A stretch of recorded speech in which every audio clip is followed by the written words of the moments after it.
How's it going, everyone? Equinox Phoenix here, and today we are going to talk about Shazam! Fury of the Gods! Oh. Well, this movie had a very ominous, we're going to call it ominous start. Um, it starts off in Athens, Greece. You could tell by the buildings that they start the movie at. Anyway, we see some dude talking about, it's a museum dealing with the Greek gods and whatnot. Some dude's talking about a staff. Wait a minute. That staff looks familiar. Oh shit! It's the wizard staff that Billy broke in the last Shazam movie. Oopsies. Now, there are a bunch of Roman-esque people. Oh, hold up. I forgot. Uh.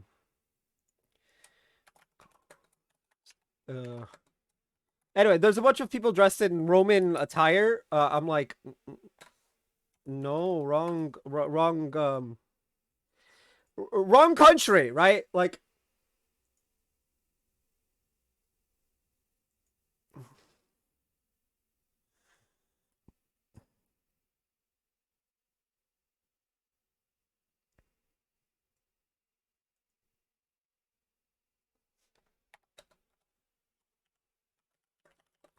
sorry, I need to message a friend. Right. So we're talking about people dressed in Roman attire. I'm like, wait a minute, that's the wrong country. Um,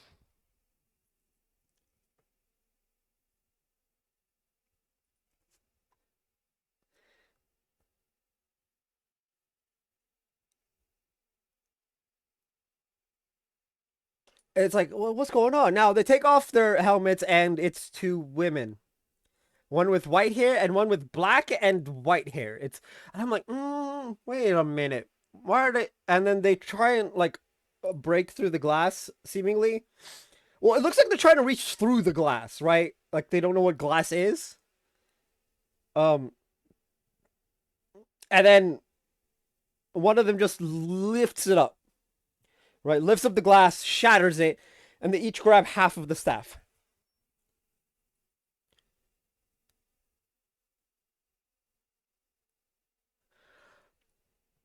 And they're like filled with power and whatnot. And it's like, oh shit.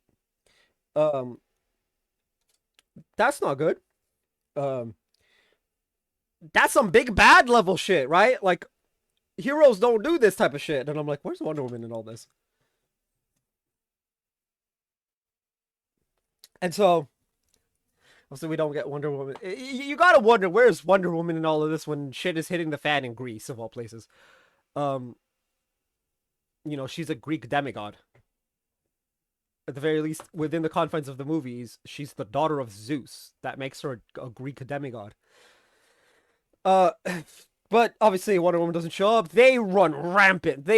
One of them snaps her fingers and turns all the statues into dust, and then turns all the people into statues, and then the one with black and white hair, we haven't learned their names yet, which is why I'm being. We haven't learned their names as of the point in the video. I know what their names are. Um, Now, they do the weird sussy shit. She pushes the clearly younger looking one pushes the dude who yelled at them earlier, who was talking about the staff and whatnot, and he falls into pieces. Now, we gotta travel through space to Philadelphia.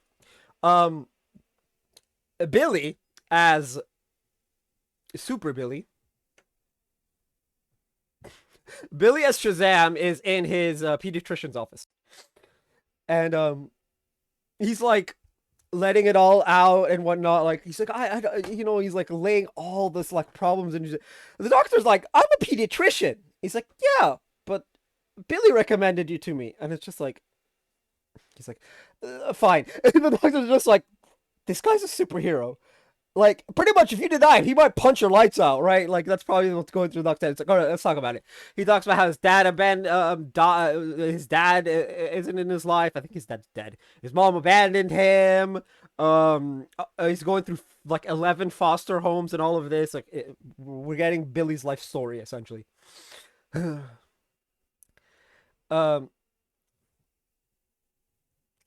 and then the doc's like, oh, it's he gives his like diagnosis. He's like, I'm not a psychiatrist, but it sounds like, and then he tells him like he's suffering from abandonment issues and whatnot.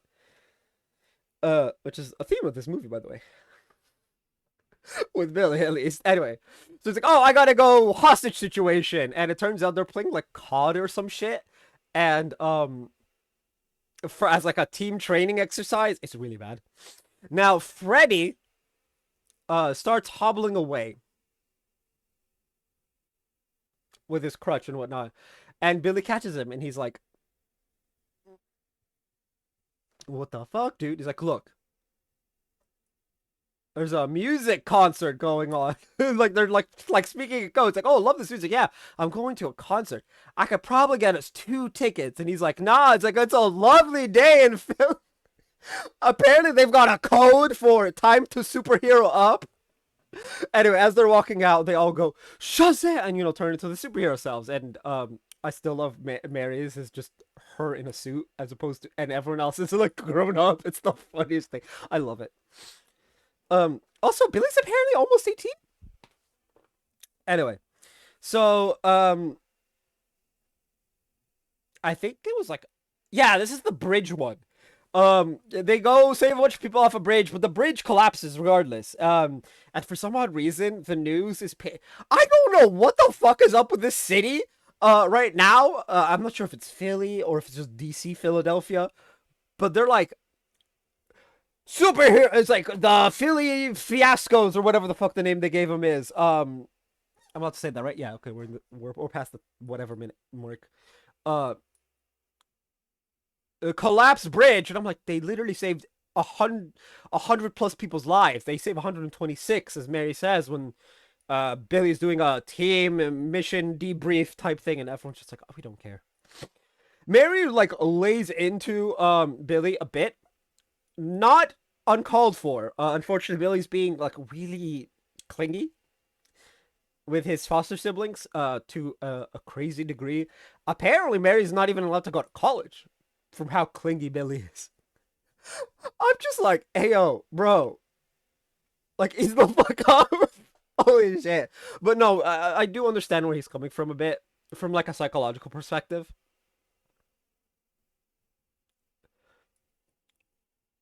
But yeah, Mary like you need to let us live, right? So they all go out to do their own thing. Billy's just like, anyway, it's funny because Freddy is apparently going out at night to be a superhero behind everyone's back. Yeah, that's the thing. Which is funny as fuck. Anyway, he gets called out on it.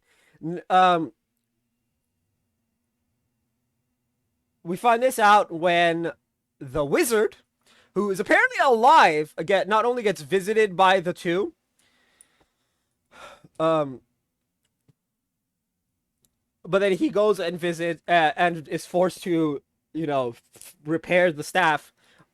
He goes and visits Billy afterwards in his dreams, and Billy's apparently dreaming of being on a date with Wonder Woman. Honestly, I don't blame him. Gal Gadot is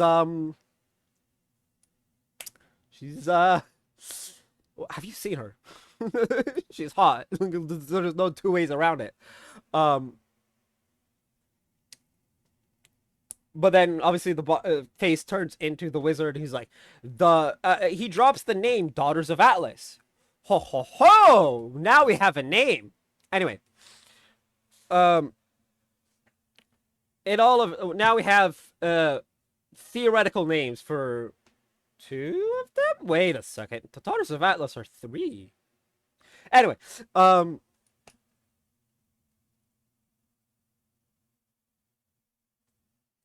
they're all looking it up. Anyway, I'm gonna put this. Now, at the school, Freddy is still being bullied even after having lunch with hacking Superman, which is unfortunate, but also expected because kids suck. Freddy meets a girl. Her name is Anne. Wait a minute. A movie with the Daughters of Atlas and a girl named Anne. Nah, couldn't be, right? Right? Anyway, he gets bullied, plays the hero. They're very clearly both sweet on each other. It's all nice and romantic. They go on a date on the roof. Uh, where Anne, she doesn't make him feel like he needs to prove it, but he decides he's gonna prove it that he knows superheroes. Calls his superhero self. While this is happening, they discover that the Daughters of Atlas are three: Hespero, Calypso, and Anthea. Anne is the third sister. And so they all, boom, race off to the school where Freddy is. Unfortunately,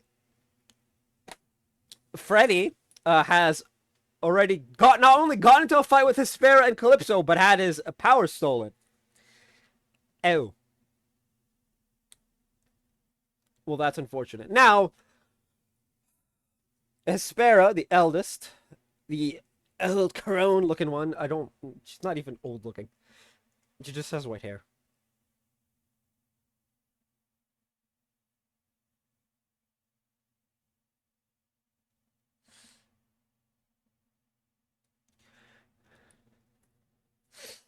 Um, anyway, Anne manages to kind of knock what's his name into a building, and Hespero's like, "Ooh, we're gonna go take your boy," and they go up on a platform created from the school's roof.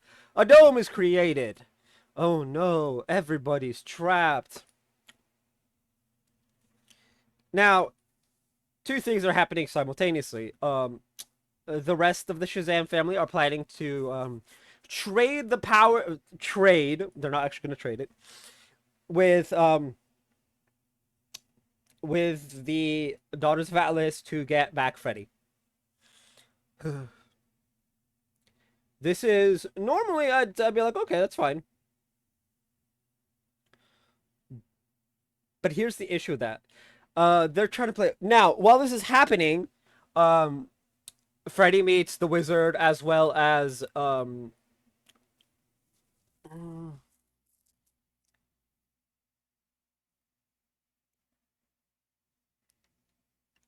realize the wizard's a bit whiny.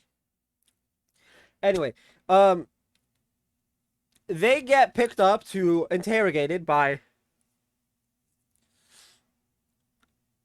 the Daughters of Atlas, wherein after they receive Billy's letter saying we'll trade you, they decide, no, we're not gonna trade. We are gonna do this instead. They decide, nah, forget trading. We are gonna take the powers anyway. Fuck trading, right? And they're like, we'll put him in the pit, right? And they made, I believe it's pronounced Latin in the movie, Ladon, the dragon that guards the Tree of Life.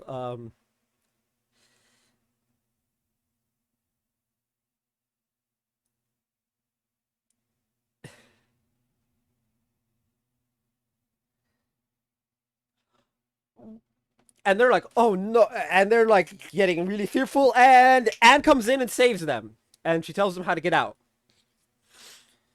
right? And then earlier, Anne, it was like like she kind of like poked him in the chest, like right here, and said, "Hero." He does. Freddy does the same, right? And it's a very sweet moment, young love, and all of that. Um,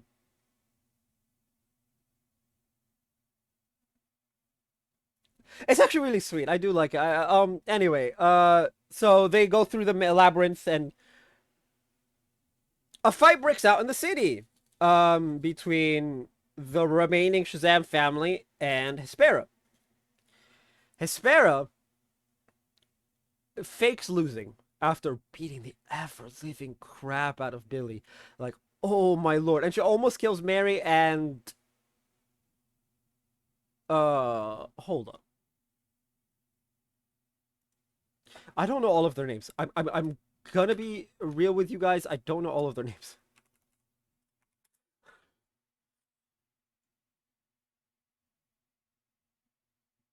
Okay, we got Eugene. Uh, Darla. Thank you. Wait a minute. Oh, oddly enough, she doesn't look as old. The woman who plays Helen Mirren, who plays Hespera, is 77 years old. She does not look it. I would have said 50 max. Anyway, Darla.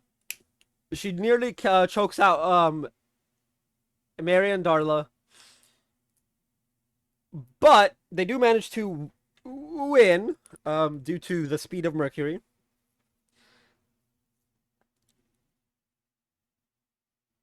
And I gotta say, I found it funny. It feels too easy, right? And it is.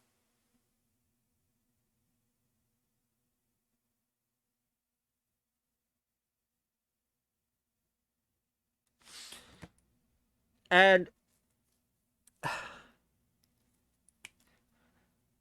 so they put her in the timeout zone within the Rock of Eternity. Um, but she escapes, which Darla is the one who finds out about, and she takes the apple from the library. It's just a black apple. Weird.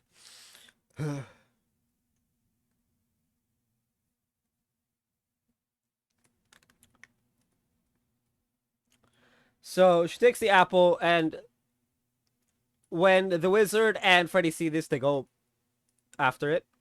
Now, Freddy manages to grab it as the rest of the family come in. Freddy temporarily gets his powers back by using his crutch and shouting Shazam while it's connected to the staff. And they rush off through the thing. They go up into the house, tell their parents, tell Rosa and I forget the dad's name.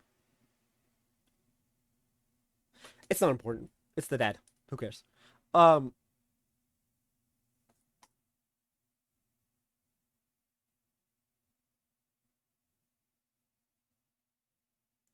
you could probably figure it out, but like anyway, they tell their parents about them being the superhero crew. Victor. His name is Victor. Apparently, I just opened up IMDb. Um, about them being superheroes, and obviously Mary being Mary both. Oh, and then Pedro just out of nowhere comes out as gay, and everybody's response, literally everybody in the family, the kids, the parents, they're all like, "Yeah, we know." And he's like, "You did? Cool." That's about the limits to because Pedro loses his powers in the process of the escape. I don't. Oh no, Pedro loses his powers in the fight with Hespera, not in the escape.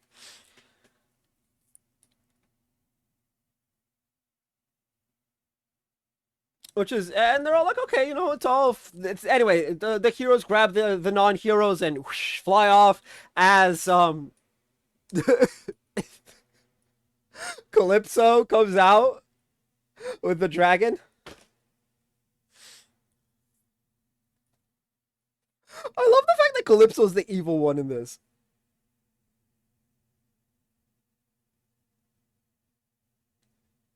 But it's fine. Anyway, they're driving off into the van. They land. They're like, "Look, we got a lot of explaining." Like, what? That my kids are superheroes. They're who are being chased by a great god that destroyed the house we just bought. It's like, wait, you bought the house? Apparently, they buy the house. Anyway, that's great and all. But how do I put this? So a fight breaks out in the city. Everyone loses their powers. The wizard's freaking out. Darla wants to meet unicorns because apparently the monsters are only afraid of unicorns. Hey, you know what? Apparently the unicorns in this movie, and well, unicorns in DC in general, tend to be how do I say this? Not pog. It's probably the best description for it. They are not fun. They like sweet things. And so Darla goes in, she's like, it's fine, it's okay. And then she throws Skittles because she apparently just carries Skittles in her pocket all the time. Um, Darla has an obsession with Skittles. I noticed that this movie. I don't remember if it was the thing in the last movie, but at the very least, I noticed it this movie. She has a weird obsession with Skittles. Anyway, they tame the unicorns, a herd of unicorns, and they ride off into the city. I was gonna say the sunset, but no, they didn't head towards the sunset. And they defeat all the monsters, terrorizing the city. Well, not all of them. Some of them, not even most of them. Anyway, while this is happening, Calypso kills Hespera, depowers Anne,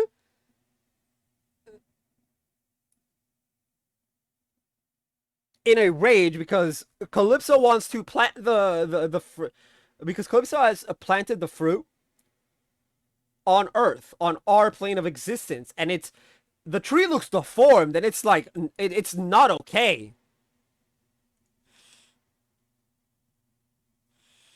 And Hespera's like, yeah, we need to undo this, and then Aladdin just stabs her through the chest.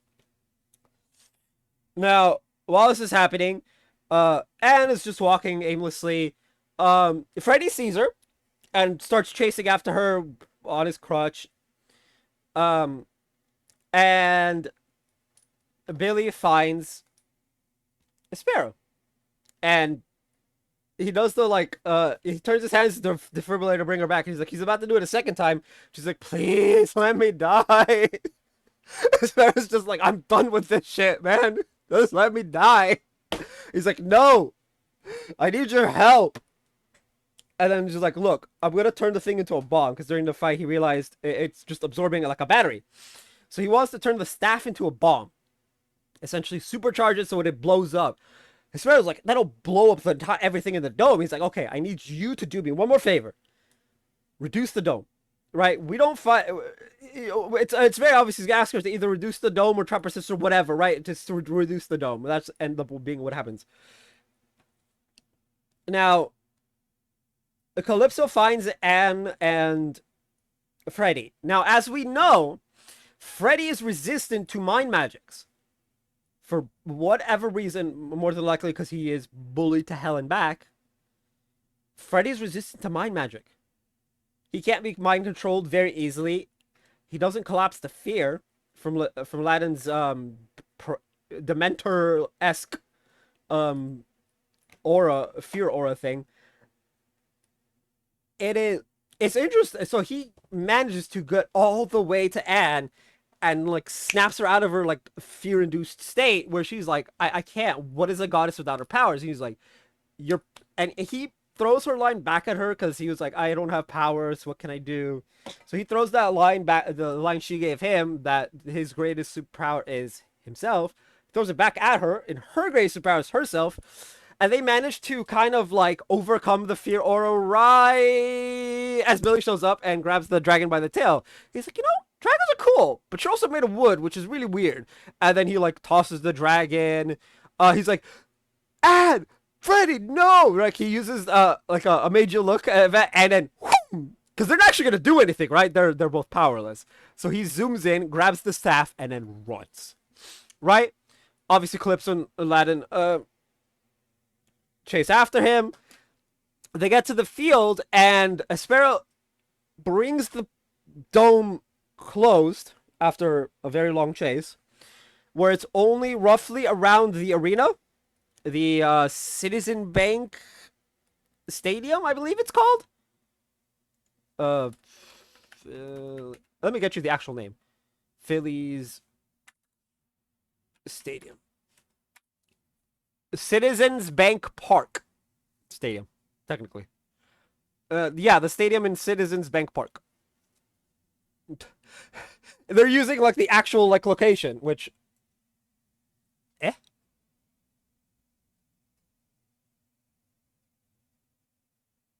Oh, that's just gross, MLB. Anyway, so he traps them in. Now he's like zooming. Now they have like a really like a weird like um, man to man talk with Freddy, and he's like, "Look, I gotta do this alone," kind of thing. Like he just pours his heart out to Freddy. It is the saddest like this man's gonna die type of thing, and he goes and fights. He shoots it off, right? If you guys remember, I forget what the machines are called, where like they're like lightning is like just going back and forth into like a central like core type of thing, and it's like a ball. Billy had one in the movie. I don't know what it's called, so I can't just be like, oh, he had one of those in his room that shattered when the wizard invaded his dreams. I don't know what it's called, but he turns the stadium into that.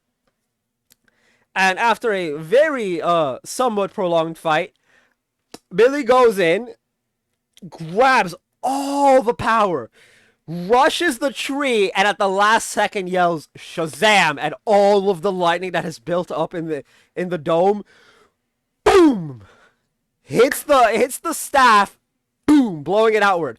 This it kills the tree, Aladdin, Calypso, and somehow Hespera. Although I think she just kind of gave up on life and just gave up the ghost, as it were. So all of them die. The tree's death results in the monsters around the city dying, including the unicorns that our other heroes are riding. But the act also kills Billy. This then results in the staff is gone. So they're like, Aspera's final words are a true god after all. In regards to Billy, Billy is a true god in every sense of the word. He has been acknowledged. She wouldn't acknowledge him as a true god or whatever. I don't know what the meaning behind it is in this instance. Um, but she says you're not a true god earlier before the fight that takes out Pedro's powers.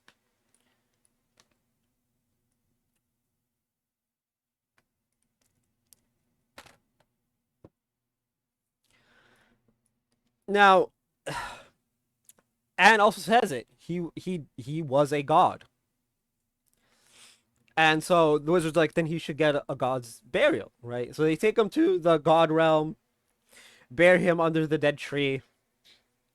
From there, and they're like, "There's nothing we can do to restore this place because the staff is has lost its spark, and the only way to restore it is the spark of a god, and there are none left." Enter Wonder Woman with saying, "Not all of them."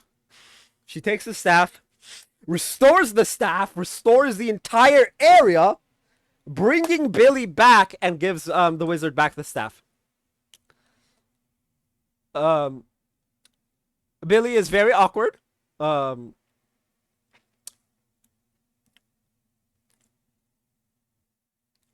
but of course he is.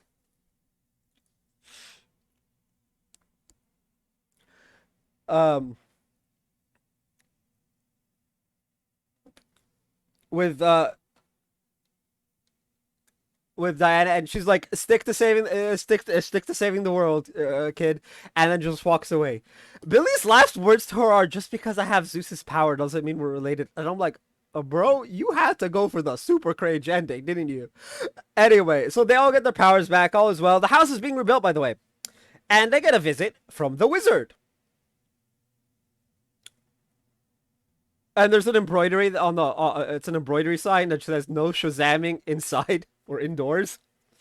And he's so Victor's like thanking the kids for for following for obeying the embroidery because it just says no Shazam. So they're not allowed to go into Shazam mode inside the house because please don't light the house up. Anyway, the wizard comes in to pick up the staff.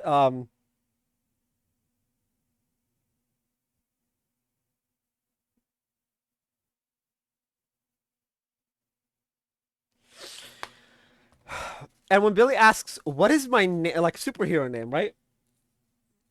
he turns around and replies with, "Your name is Shazam." It's like, ah, and everyone's like, ah. Technically, they're all Shazam.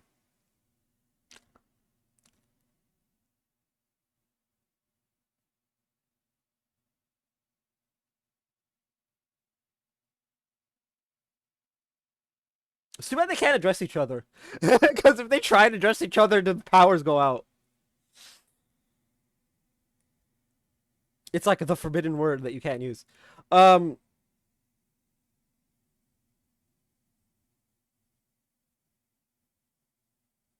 it should be. Wait. Is it intent based or just like in general? Hmm. Anyway, so the movie kind of ends there, and you get a mid-credit scene with the villain from the first movie. I forget his name, and I don't really care because it's not really all that relevant to this movie. But he gets visited by a talking worm.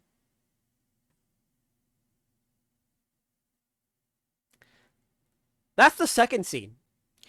At the very end of the credits, actually, I completely skipped over the mid-credit scene. The mid-credit scene was Billy shooting up bottles and cans with his lightning, like a child, because he's 18 and therefore still a child. So he still has that childish wonder about it. He's very mature. We know. Um, and he gets visited by two of Amanda Waller's lackeys, who try to recruit him into the Justice Society, and he's like, "Nah, I'd rather be with the one in Wonder Woman." And I'm just like, dude, dude.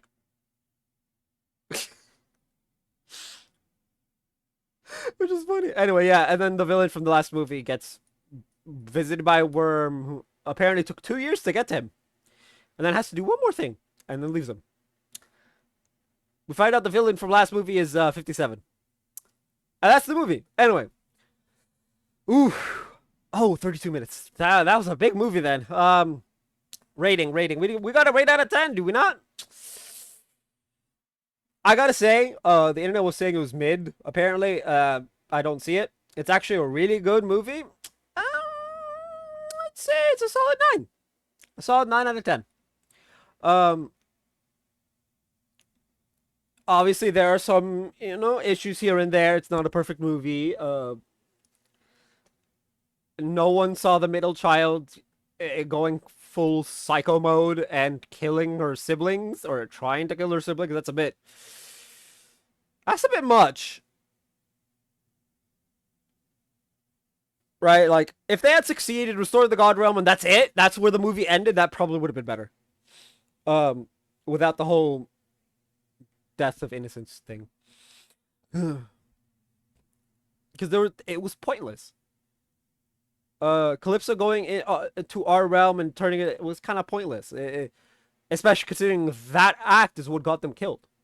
What got her and Aspera killed in the end. It just feels like here's two throwaway characters, but also Freddy gets a girlfriend that's apparently I don't know where the hell she's living when she was having dinner with them.